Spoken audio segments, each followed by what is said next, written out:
News with Michelle Dubé and Ken Shaw.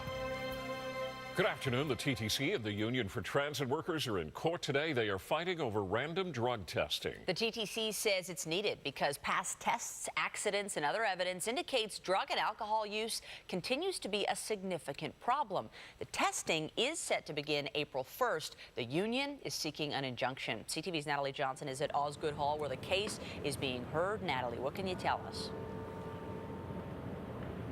Hi, Michelle. Well, the TTC says that between 2010 and 2016, there were 141 incidents where employee behavior raised safety concerns and alcohol or drug use was thought to be a factor. And so they want to go ahead and implement a plan that the board has already approved, random drug and alcohol testing that would see employees in safety-sensitive positions, i.e. operators, randomly tested. About 20% of employees would be tested every year, but the union insists that that plan violates employee rights. In August 2011, a TTC bus was mangled after crashing into a flatbed trailer on Lawrence near the DVP. 43-year-old passenger Jadranka Petrova was killed, 13 others injured, and the TTC operator was charged with criminal negligence causing death and possession of marijuana. The TTC says drug and alcohol abuse has become a major problem among its employees and says it can no longer wait to implement random testing in the name of safety. These tests are inconclusive. The science community has determined that the levels of impairment through a swab, or at least the determining levels, are not scientifically justified. But the TTC begs to differ. The current fitness for duty policy includes drug and alcohol testing that is done pre-hiring and post-incident and has conducted more than 11,000 tests since 2010. According to the TTC's submission to the court, quote, the results of those tests, as well as accidents and other evidence, indicate that drug and alcohol use continues to be a significant problem for the TTC, a threat to its safe operation and to the safety of the public. Some of the statistics that they use, we're not even sure where they've gathered them from. We believe that some of those statistics may be incidents that occurred off the job. Employers are not allowed in Canada to do that, not without a really extremely dangerous workplace. This one isn't. The TTC union is insisting in court that random testing would violate their charter rights as an unjustified affront to the dignity and privacy of employees. And court continues at this hour. TTC CEO Andy Byford is in the courtroom listening very intently to the arguments. We'll bring you any updates as they come throughout the show. Reporting live at Osgood Hall, I'm Natalie Johnson. Ken and Michelle, over to you. Thank you, Natalie. And we told you earlier the TTC and its union are in court over random drug testing. CTV's Natalie Johnson following the case joins us now live with an update. Nat.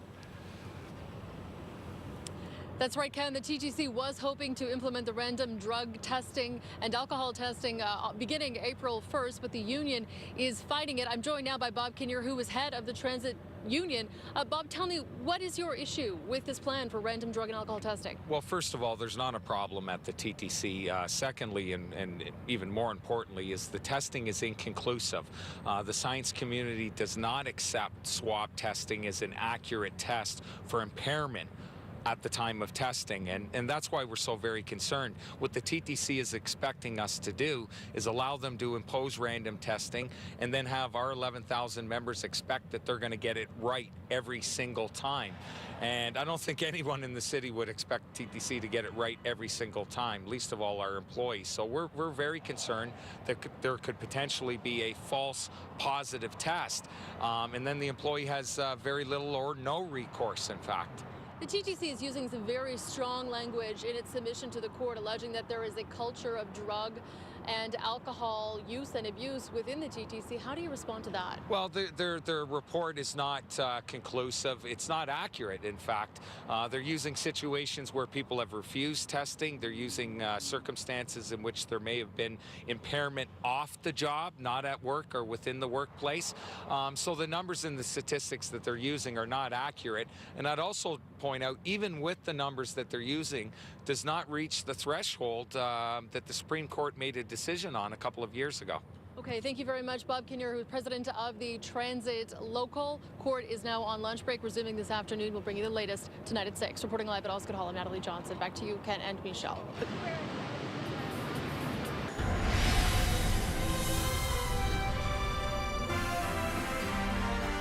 Random drug testing of TTC drivers is set to start in April, but the union is fighting the decision in court. Both sides faced off today. The TTC says it is a necessary safety precaution. The union says it infringes on its members' rights. CTV's Natalie Johnson is live at Osgood Hall where the case is being heard. Natalie. Ken, the TTC says there are far too many cases of confirmed or suspected drug or alcohol use by TTC employees while at work. The union says random testing would be an affront to the employees' self-worth and is calling on a judge to put a stop to it.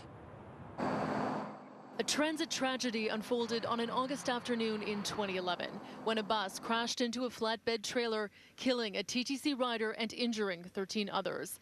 The bus driver charged with criminal negligence causing death and possession of marijuana. The TTC says public safety has been threatened by a culture of drug and alcohol abuse among its employees and insists random drug and alcohol testing is needed as a deterrent. Employers are not allowed in Canada to do that. Not without a really extremely dangerous workplace. This one isn't. But the TTC says between 2010 and 2016, there were 141 safety concerns involving suspected or confirmed drug or alcohol use, plus an additional 45 reports or cases of employees using or trafficking drugs or alcohol at work. The court submission reads that it poses a, quote, significant problem for the TTC, a threat to its safe operation and to the safety of the public.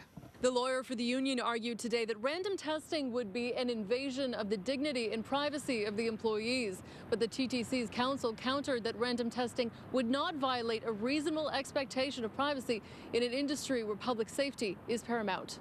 What the TTC is asking our employees to do is accept a form of testing and hope that the TTC gets it right every single time. Many transit riders, though, say they are on board with the plan. I'd be okay with being randomly tested. These guys are in charge of many, many people's lives. It's about security, so why not? I think that's the least they can do, right, to ensure safety. The TTC plans to implement the testing April 1st unless the judge orders the plan to a halt.